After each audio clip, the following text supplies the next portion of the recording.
You're listening to Arsenal for Democracy, episode 420, recorded on Sunday, April 3rd, 2022. I'm your host, Bill Humphrey. Joining me on the line from Boise, Idaho, as always, is Rachel. Hello, Rachel. Hi, Bill. So there's been a number of recent episodes or episodes further back where we were talking about themes that touched on issues of electricity and electromagnetism and so forth, but we had kind of always been dancing around it because we know that the topic of electrification is obviously like a huge one in the history of the Second Industrial Revolution, and particularly the second phase of the Second Industrial Revolution. But we had been mostly trying to avoid talking about it because it is such a huge topic. But we're going to get some of that groundwork laid today by talking about kind of the lead in to that period. Basically, we're going to be covering from the beginning of the 1800s, so pretty much right on the dot, 1800, through about, 1880s. You might be aware of the current war that started in 1888, and then, of course, the big electrification wave starts in the 1890s. So we're not going to go that far because that's going to be kind of our end point for this episode, but we are going to try to talk about sort of the background of how they got up to that point, because that felt like a manageable thing that we could bite off and chew on a little bit today. Although both of us felt a little bit out of our depth as well on some of the science here, as we're not electrical engineers and so forth. But this episode is also going to be a little bit different than some of the other ones we've done, because rather than focusing on American stuff, for the most part, it's going to be focusing on non-Americans and their inventions that were very enthusiastically adopted by the Americans and, of course, had a profound influence on the American economy of the early part of I guess more like the mid part of the 19th century. But these things all play into the eventual situation, which does become very American, as the rest of the Second Industrial Revolution generally was. So we're going to be emphasizing the things that were around before that sort of current war era that starts in the late 1880s, things like arc lighting and coal gas lighting, as well as in-house factory power generators without grid connectivity. We're going to talk about things like telegraphs and how they were powered. All of these sort of things before you get to the full era of electrifications with a grid and streetcars and everything else, right? So this is our sort of prologue to all of that. We're thinking that probably we're going to do some upcoming episodes. They might not be, because of some scheduling issues, they might not be the immediate next set of episodes, but we're going to eventually talk about those things like urban electrification in the 1890s, the off-peak power production issues that tie into the electric street railways, and then, of course, we'll get into themes like rural electrification, the Tennessee Valley Authority, things like that happened sort of much later in, the second or even third phase of the Second Industrial Revolution, before we get to what we hope will probably, conclude that sort of arc of narrative, which is the beginnings of the electronics industry, as opposed to electrification and electricity utility industry. Things like transistors, early computing, the internet, and specifically rural internet, with, of course, very obvious parallels to the issues that had been seen in rural electrification. But we got to start back at the beginning of the story, talking about the transition from electrochemistry to electromagnetism over the course of the period of the 19th century, from 1800 to about 1865 and the 1870s. So I'm going to start by talking about the electrochemistry era, and then we're going to go bounce back and forth between me and Rachel on this. So in order to do anything technologically useful with electricity, there needed to be a way to create it and or store it. Obviously, people have been doing experiments like Ben Franklin with the key and the kite and all of that, right? But that's different from actually applying it. So later in the episode, as I said, we'll talk about electromagnetism as the breakthrough that unleashes the full power, no pun intended, or pun intended, however you want to look at it, of the Second Industrial Revolution. But first we need to talk about the electrochemistry work of the First Industrial Revolution. So most of both of those topics are actually based on experiments conducted outside the United States, which is, as I said, not something we usually focus on for this show, but it's extremely important foundational work that makes possible all of the technologically driven economic advances of the United States during the 19th century. So let's go back to the beginning, not the beginning, but the beginning of what we would recognizably see as the industrial processes and influences involved here. So Italian scientist Alessandro Volta created the first battery in 1800, even though most of his understanding of how it worked was basically wrong. That made it difficult initially to correct some of the problems with that early battery, but various scientists kept working the problem. And in the meantime, Volta's battery was at least good enough to study electricity and its potential uses in a controlled way. And that also separates it from the earlier, more haphazard experiments with electricity. Eventually, in 1836, English chemistry professor John Frederick Daniell, teaching for the East India Company's military wing, invented the Daniell cell, which was about to become the basis for the first wave of very limited electrification in industrializing economies. To quote from the Wikipedia page on the history of the battery, the Daniell cell, quote, consists of a copper pot filled with a copper sulfate solution in which is immersed an unglazed earthenware container filled with sulfuric acid and a zinc electrode. The earthenware barrier is porous, which allows ions to pass through, but keeps the solutions from mixing. The Daniell cell was a great improvement over the existing technology used in the early days of battery development and was the first practical source of electricity. And I want to pause here and say that's the important part to emphasize here is it's not just for storage, it's also for literally generating electricity, although we wouldn't call it that because it's not a generator, it's a chemical process, and that's going to become an important distinction as well. But this is a power source for electricity. Quote, it provides a longer and more reliable current than the voltaic cell, which was Volta's project, and it is also safer and less corrosive. It has an operating voltage of roughly 1.1 volts. It soon became the industry standard for use, especially with the new telegraph networks, end quote. So that is sort of the fundamental thing when we're talking about this type of battery, is its relationship to telegraphy. This battery was an example of electrochemical power. From the mid-1830s through the 1860s, various people were adding certain refinements or tweaks to the design of the Daniell cell, but the underlying acid battery with a relatively weak output was the same thing, more or less, during this period. For example, Welsh scientist William Robert Grove developed the Grove cell in 1839, which was also acid-based, but included a very expensive platinum component and almost doubled, although that's not very much, the voltage per cell. The Grove cell variant ended up being preferred by the Americans and Canadians. We talked a fair bit about the limitations of telegraphy in our April 2021 episode on the transatlantic telegraph cable, which was eventually laid with a very brief success in 1858 and then laid again more successfully in 1866.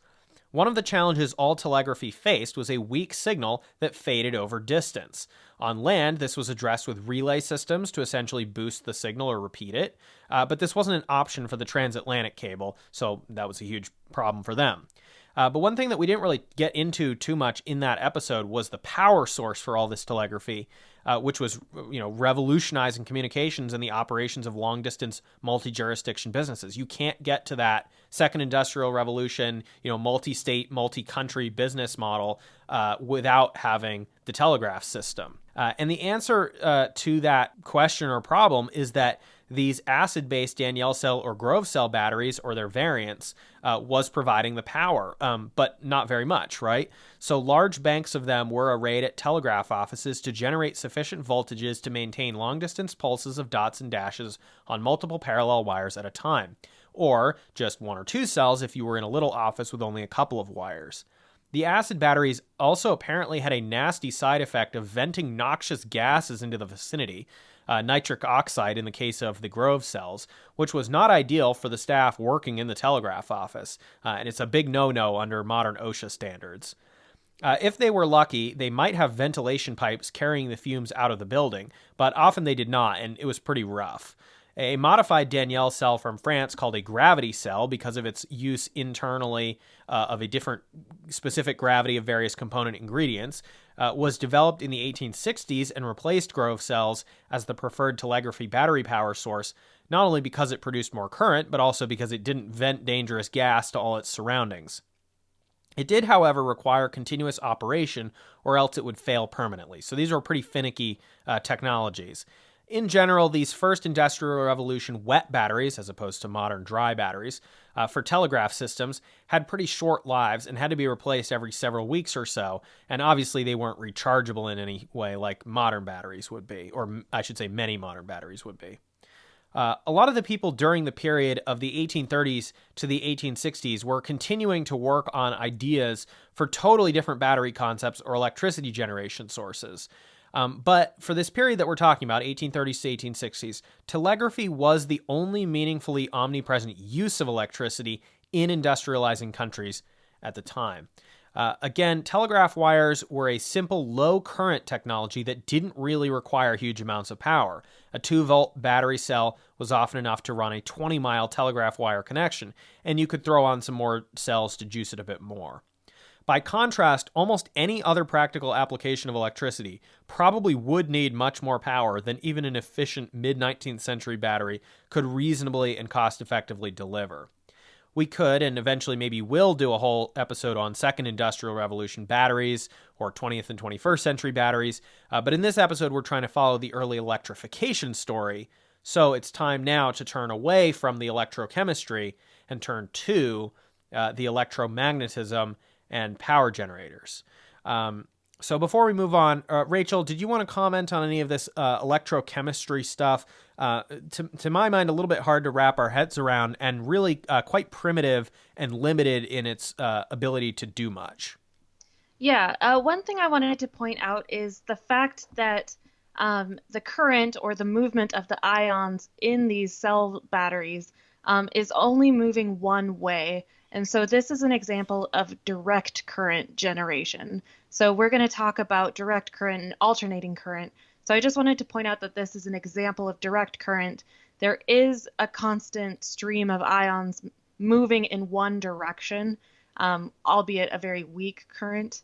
So I just wanted to point out that's the definition of a direct current. I'm hoping these concepts won't be like too hard to wrap your minds around. It took a little bit of absorption to really kind of get the concepts. So pointing out the direct current, we'll talk about alternating current later on in the episode. So, as I said, we've got to move on at this point in the story of electrification to talk about electromagnetism. So, obviously, there was lots of research and experimentation and theorizing about all these, related topics: electricity, magnetism, light, and other rays. And that had been going on for literally thousands of years, but especially during the 17th century, the 18th century, and so on. And there was some sense among the people doing research and experiment that these were related in some way to each other and influenced each other. But they weren't really unified as a complete system until the 1860s and the 1870s. So, Rachel, I was wondering if you could talk a little bit about kind of the key breakthrough that, it's not really new ground per se, but it's putting it all together in a way that can't really be refuted and actually much more clearly describes the world around us and how these things are all part and parcel of the same thing, not distinct phenomena. Right. So in 1865 and 1873, Scottish scientist James Clerk Maxwell had the paramount breakthroughs that it was all the same thing. So in 1865, James Clerk Maxwell publishes his landmark paper, A Dynamical Theory of the Electromagnetic Field, in which Maxwell's equations demonstrated that electric and magnetic forces are two complementary aspects of electromagnetism. He showed that the associated complementary electric and magnetic fields of electromagnetism travel through space in the form of waves at a constant velocity of 3.0 times 108 meters per second. He also proposes that light is a form of electromagnetic radiation and that waves of oscillating electric and magnetic fields travel through empty space at a speed that could be predicted from simple electrical experiments. Using available data, he obtained a velocity of 310,740,000 meters per second and stated, quote, "This velocity is so nearly that of light that it seems we have strong reason to conclude that light itself, including radiant heat and other radiations, if any, is an electromagnetic disturbance in the form of waves propagated through the electromagnetic field according to electromagnetic laws," end quote. And then in 1873, Maxwell published a treatise on electricity and magnetism, which states that light is an electromagnetic phenomenon. So he really tied all these concepts that people were researching together and really kind of came up with this unified theory of how electricity, light, and magnetism worked. Really ran all the numbers, and also, much like some of these earlier researchers, was able to predict things that hadn't been figured out yet, but just like by inference, well, there's probably also this thing, and so various as yet undiscovered and forms of light that we can't in fact see, radiation of various kinds, that becomes a thing to look for, essentially. Right. So, as with Volta's battery from 1800 that Volta himself didn't really understand, there were inventors already working on the relevant electromagnetic technologies prior to Maxwell kind of cracking the science on electromagnetism. The legendary English scientist Michael Faraday, who often personally knew and collaborated with some of the inventors we already discussed in terms of electrochemistry, and whose research laid most of the observational foundations of Maxwell's theories on electromagnetism/light, was working on experimental magnetic dynamos back in the 1830s, although these were hand-cranked, which is, of course, not all that useful in terms of industrial applications. Later, larger iterations of these were literally horse-powered. So if you're wondering, why we call things horsepower and so forth and measure it that way, there was a phase where there was electricity being generated with horse-powered dynamos. And early dynamos used permanent magnets instead of what ended up being more effective, which was electromagnets. And therefore, this dynamo technology, which could actually, was a power source, as was batteries, but in a mechanical way, essentially, or a physics way. This technology was refined significantly in 1866, as and shortly after the breakthrough on electromagnetic science happened. And this refinement essentially unlocks non-battery electric power generation. And so this is where we start getting into this concept of generators as opposed to just something that's almost like a fuel cell, but for electricity, right? So we got to talk about how we generate power. And then, of course, we got to talk about, well, what would it even be used for? And so before we get into the sort of widespread use, we should emphasize here that a lot of factories were the earliest ones to start doing dynamos of various kinds. Things like those horse-powered dynamos would have been factory applications, right? They weren't there. You didn't have significant amounts of street lighting at this point. You didn't have people with lighting in their homes and refrigerators and all of that, of course, right? That's much later. But in that sort of late phase, right before these kind of big breakthroughs in electromagnetism and so forth, you do get these sort of more mechanically powered dynamos to help out with certain things in factories. And it was a little bit hard for us to find some of the details on this, so I'm kind of only mentioning it in passing, but I do just want to bridge that gap that there was some use of electricity that was not battery-based telegraphy and was before the more conventional power generators and grids and power plants and things that we're about to talk about. But that is sort of the transitional phase that happens in there around, say, the 1860s and so forth. A lot of this stuff that would be the forerunners of modern technologies or direct antecedents doesn't really crop up until the 1870s or even the 1880s. So, for example, hydroelectric power, that's kind of the obvious one to talk about, right? You have a ton of existing water wheels and water turbines all over the country, powering factories. They're, providing mechanical power, turning, gears, things like that, right?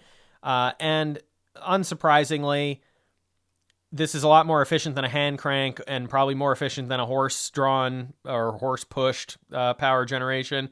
So if you can convert existing water wheels and water turbines to generate power, that's going to be a huge breakthrough. And in particular, this is where the United States really shines in terms of that breakthrough technologically at this point. In the U.S., this first appeared in Grand Rapids, Michigan in 1880. A Chair Factory's water turbine was used to generate power for a small number of nearby streetlights to help enhance the business's storefront component. And as an aside here, I should note that carbon arc lamp electric street lighting had been an available technology for quite some time. But this sort of gets into a chicken and egg thing, right? Which is that you need the technology to allow certain other technologies, but you also need to have the demand to drive the technological innovations. So these carbon arc lamp electric streetlights were pretty hard to implement in both the US and Europe because of the lack of a power supply. So traditionally, for most of the 19th century up to this point, people used coal gas lighting instead for street or factory illumination. And we actually mentioned coal gas in passing on our last episode about synthetic dyes, which is kind of a funny, turn of events. You refine this inadvertently into a synthetic dye that has this vibrant color. Meanwhile, they're only just starting to figure out that, or hadn't even at this point figured out, the relationship between, light and electromagnetism and so forth. And electromagnetism is going to end up being the thing that replaces coal gas lighting. But that's still further in the future at this point. In 1881, an existing flour mill at Niagara Falls had some of its turbine capacity reassigned for electric power to jazz up the site with lights for the benefit of tourists. And looking ahead, in 1882, a paper mill in Appleton, Wisconsin actually used hydroelectric power to generate enough electricity for plant operations directly, which is sort of the transition where you're no longer talking about a novelty use and you're now talking about a functional use that is powering the entire plant using electricity, right? And then you can start electrifying components within the plant and getting more advanced machinery. And dozens more of these conversions of existing hydropower happened across North America within just a few years. However, the first purpose-built hydroelectric dam was not until 1893, and that was in Austin, Texas. And this is from the Energy Information Agency website of the U.S. government that we found this. And as usual, we'll have the notes up at arsenalfordemocracy.com when this episode goes live. So at this point, Rachel, we obviously have to talk about, again, going back to that chicken and egg issue, coming up with a thing that would, you have to have the technology to be able to power stuff, but you also have to have stuff you want to power to make it make sense to invest a lot in generating power, right? So you get kind of a catch-22 there, right? Right. So Edison kind of created the thing that induced demand for widespread generation of electricity in the late 1870s, early 1880s, which, outside of in-house factory power generators, was previously pretty limited to acid battery-powered telegraph systems since the mid to late 1830s. And so Edison came on the scene with the innovation of a commercially viable light bulb and construction of grid-based power distribution systems in 1878 and 1882. And we will eventually come back to grid electrification and lighting in its own right in a future episode, but it's a huge topic, so we're working up to it. And also, as a side note, his work on light bulb design ended up with the Edison effect, and the first patent in 1883 of a quote-unquote electronic device, although that is a retrospective name and identification because electrons weren't named until 1897. And so prior to that, it was called a thermionic emission. He even had to, there wasn't even a term for how electricity worked or electrons or electronics at that time. So kind of created the foundation for all those things. So the first large-scale central power station in America was Edison's Pearl Street Station in New York, which began operating in September of 1882. The station had 6 200 horsepower, there's that horsepower again, Edison dynamos, which each powered by a separate steam engine. It was located in a business and commercial district and supplied 110 volts direct current to 85 customers with 400 lamps. And then by 1884, Pearl Street was supplying 508 customers with 10,164 lamps. So I just want to point out that, as Bill said earlier, there wasn't a lot of residential application or demand for electricity at this time because they weren't putting lighting in their homes yet. So a lot of the demand was induced by commercial and business districts at this time. Well, and also I think it's important to pause here and talk about this a little more. Again, to go back to that chicken and egg problem, is that up until this point, right, your electricity demand is either very limited battery electricity to run the telegraph systems, or you get these, horse-powered or in some cases steam engine-powered factory dynamos, which are generating a little bit of power on site for either partially running certain things inside the factory or eventually, as we saw in 1882, actually powering the entire operation. But that's a very constrained and disconnected thing. That's on site, just in the same way that you didn't have central power for the telegraph network. You had battery packs, the arrays, the banks of battery cells lined up in a telegraph office. So everything was very decentralized and disconnected. There wasn't a grid, there wasn't central power, and so forth. In order for that to make sense as the model, you have to have some reason that you're going to be connecting up and linking up things. Now, of course, in a future episode, we can talk about the challenges associated with rural electrification, but in the urban environment, you still have to make that initial leap. You have to come up with some reason to have electricity going, from building to building to building to building and being used all along the way and having customers. And in fact, as we'll talk about in another episode, you get a lot of demand problems even when you start having things like light bulbs, because people aren't home all day, or they're not at the office 24 hours a day, or they're not in the factory 24 hours a day. Although factories, by the way, that was one reason that they got in early on the electrification, especially in Britain, was because they figured out they could have night shifts operating all the machinery and be that much more capitalist and profitable. So they were pretty enthusiastic about that kind of lighting.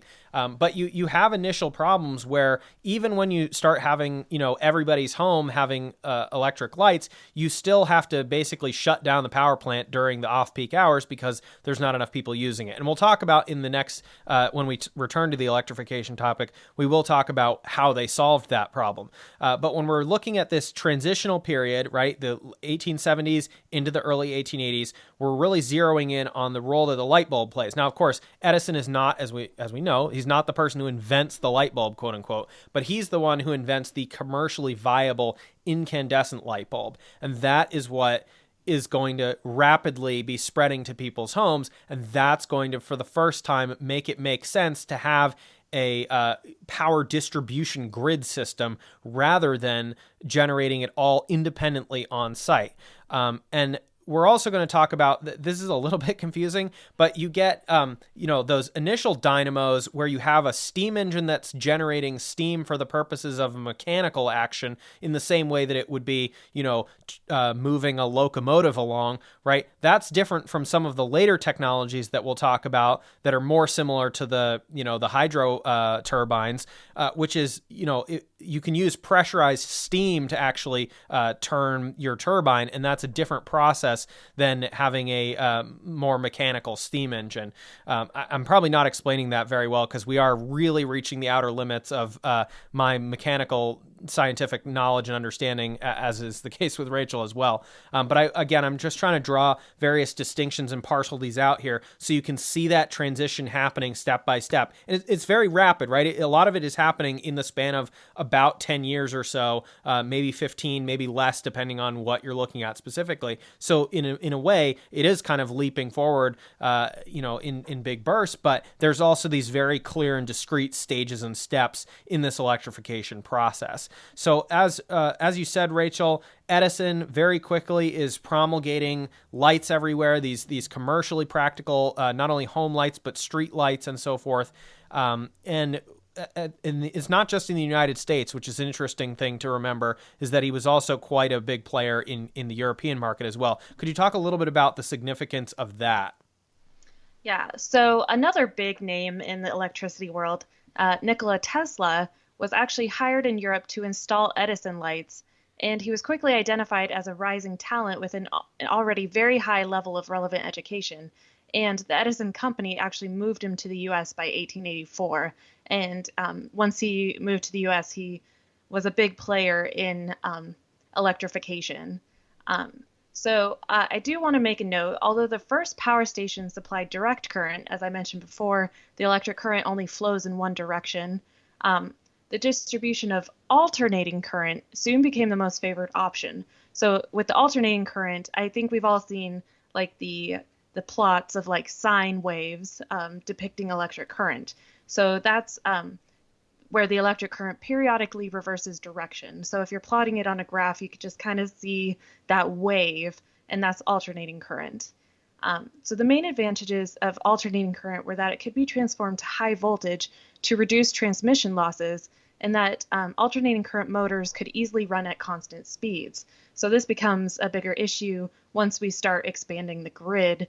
You don't want to lose all your electricity along the lines before it can reach its destination. So that alternating current is ideal for that sort of situation. And as we'll talk about in the future, that's obviously very important. Less so at this time when grids are relatively small. Electricity is not really traveling that far from generation to its application, but it will be in the future. So, can you tell us a little bit more about the continuing evolution of dynamos before we actually get to the like Tesla's breakthroughs with induction motors and things like that, and the AC currents? What are they working on in terms of turbines? Because again, we talked a little bit about the hydro that's happening around the same time, but what is this transition that happens with these spinning turbines to generate, which I guess is like a fundamental feature of a lot of electromagnetic power generation, is there has to be a spinning component because you're spinning magnets and things like that, right? Right. So in 1884, in the UK, Charles Parsons came up with the steam turbine dynamo, and his technology arrived in the US via Westinghouse at their air brake facility in Pittsburgh, which we talked about Westinghouse and his air brakes recently. Although American-made competitors were already in use by 1895.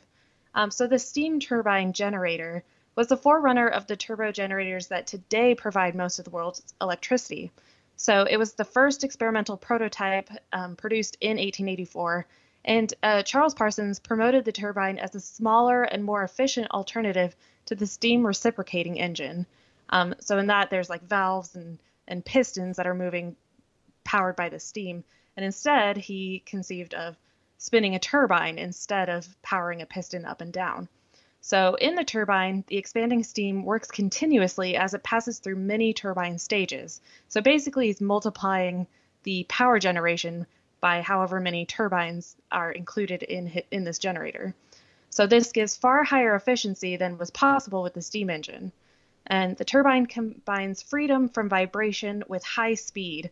So in his prototype, he could reach speeds of up to 18,000 revolutions per minute, which is suited to electrical generators. I can't even think of something moving that fast. That's crazy to me. Yeah, it's pretty inconceivable. And he also was an avid sailor. He really loved sailing boats. And so he also used this turbine technology in marine propulsion. So in 1894, Parsons launched his first turbine-powered boat, the SS Turbinia, and with it, he could reach previously unattainable speeds of up to 34 knots. So it was really impressive how he could use his invention in multiple applications and to power his hobby that he enjoyed and kind of push the sport forward. I guess this is the big kind of distinction, as you said, between like a mechanical piston steam engine versus this is like, if you're talking about 18,000 revolutions per minute, right? The drive thing on the locomotive is never going to go around 18,000 times per minute, right? Like, it's not going to happen. Whereas this, you're really able to whip up those speeds. And at this point, I think we should talk a little bit about induction motors and things like that, because that ends up kind of being the practical application of these new dynamo technologies, right? Right. So it's all about rotational motion, pretty much. So to kind of go back to the background, the kind of foundational knowledge that led to the induction motor. So in 1824, the French physicist Francois Arago formulated the existence of rotating magnetic fields. So he was able to demonstrate this principle with a rotating copper plate and a magnetized needle. So by rotating the plate, he could actually affect the direction that the needle was pointing. And so he showed the relationship of how this rotating copper plate affected the magnetic field and was able to act on this needle. And in 1879, Englishman Walter Bailey also demonstrated this principle by manually turning switches that caused a fixed electromagnet to shift its magnetic fields between 4 successive poles, and this actually caused a copper disc placed above the electromagnet to spin as it was affected by the rotation of the magnetic forces. So basically kind of applying the principle a little bit differently. And this disc, the spinning disc, was the first primitive version of an induction motor. So what is an induction motor? Consists of a stationary stator that has coils supplied with alternating current to produce a rotating magnetic field.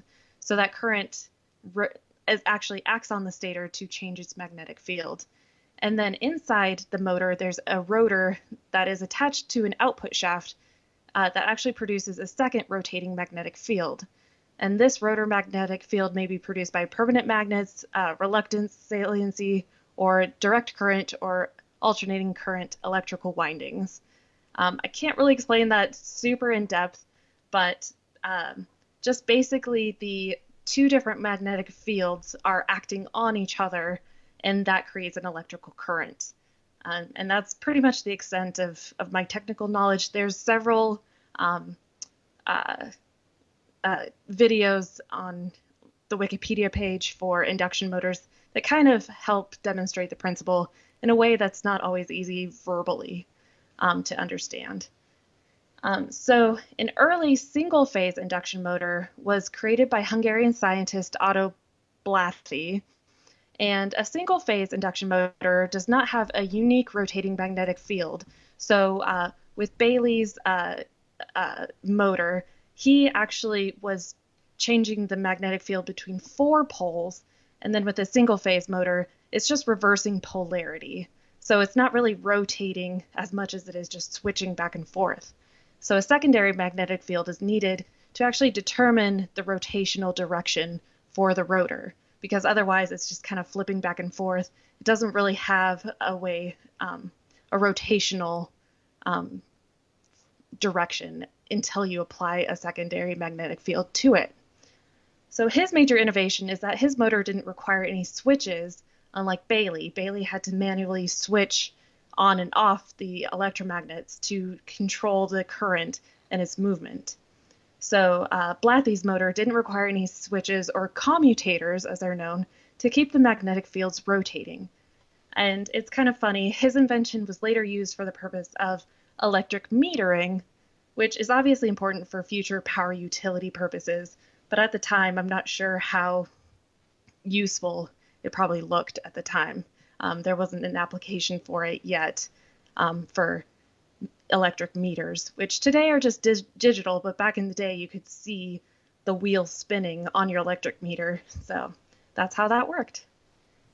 The first alternating current commutator-free polyphase induction motor, so that's where the rotating magnetic fields are moving in a circle along various different axes. This polyphase induction motor was independently invented by both Galileo Ferraris and Nikola Tesla, a working model having been demonstrated by Ferraris in 1885 and by Tesla in 1887. Tesla applied for U.S. patents in October and November of 1887 and was granted some of these patents in May of 1888. In April 1888, the Royal Academy of Science of Turin published Ferraris's research on his alternating current polyphase motor, detailing the foundations of motor operation. And in May of 1888, Tesla presented the technical paper, A New System for Alternating Current Motors and Transformers, to the American Institute of Electrical Engineers. And he described 3 4-stator pole motor types, one having a 4-pole rotor forming a non-self-starting reluctance motor, another with a wound rotor forming a self-starting induction motor, and the third a true synchronous motor with a separately excited direct current supply to the rotor winding. So he was able to kind of take both the existing direct current knowledge and kind of marry it to this alternating current innovation. And interestingly enough, George Westinghouse, as we mentioned earlier, was also developing an alternating current power system of his own at the time, and he licensed Tesla's patents in 1888 and purchased a U.S. patent option on Ferraris's induction motor concept. And Tesla was also employed for 1 year as a consultant at Westinghouse. Westinghouse employee C.F. Scott was assigned to assist Tesla and later took over development of the induction motor at Westinghouse. Steadfast in his promotion of three-phase development, Mikhail Dobrovolsky invented the cage rotor induction motor in 1889 and the three-limb transformer in 1890. So there were several people working on different models and different makes of these induction motors at the same time. Mikhail Dobrovolsky furthermore claimed that Tesla's motor was not practical because of two-phase pulsations, which prompted him to persist in his three-phase work. And although Westinghouse achieved its first practical induction motor in 1892 and developed a line of polyphase 60 Hz induction motors in 1893, these early Westinghouse motors were two-phase motors with wound rotors until B.G. Lamb developed a rotating bar winding rotor. And again, there's diagrams on the Wikipedia page for induction motors that kind of demonstrate these different terms in a way that it's hard to convey. Another concept that was kind of happening at the same time was onboard auxiliary power for passenger trains using the steam power that powered the train for electricity functions inside the train. And this is happening kind of on a parallel track in the 1880s. So first, the North British Railway in 1881 successfully generated electricity using a dynamo on the Brotherhood steam locomotive to provide electrical lighting in a train, a concept that was later called head-end power. High steam consumption led to abandonment of the system. 3 trains were started in 1883 by London, Brighton, and South Coast Railway with electricity generated on board using a dynamo driven from one of the axles. This charged a lead-acid battery in the guard's van, and the guard operated and maintained the equipment. And this system successfully provided electric lighting in the train.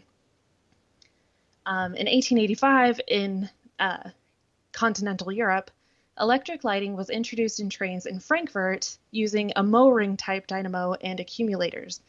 The dynamo is driven by pulleys and belts from the axle at speeds of 18 to 42 miles per hour, and at lower speeds the power was lost. So this is kind of a common problem with these head-end power systems. It all really depends on the train being in motion and generating power. In 1887, steam-driven generators in the baggage cars of the Florida Special and the Chicago Limited trains in the U.S. supplied electric lighting to all the cars of the train by wiring them to introduce the other form of head-end power.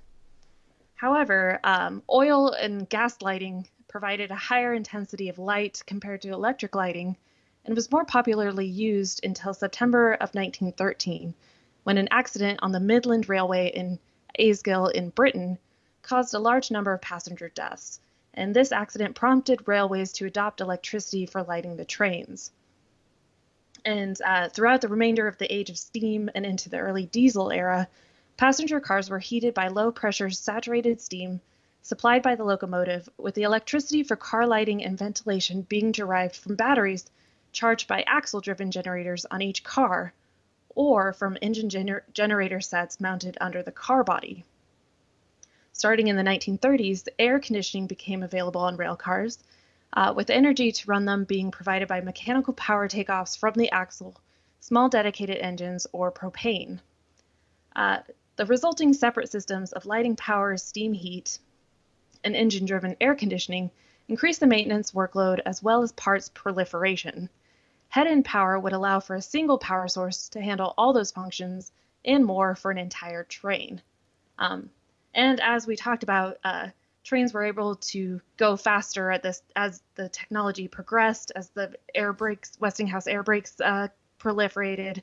So trains were getting better and better all the time and able to generate better and more consistent power all the time. So this became a more attractive prospect as the technology developed. Yeah, so a little bit of a side tangent there, but, kind of didn't really fit in with a lot of the other stuff and starts in the same time period that we're ending on, the 1880s.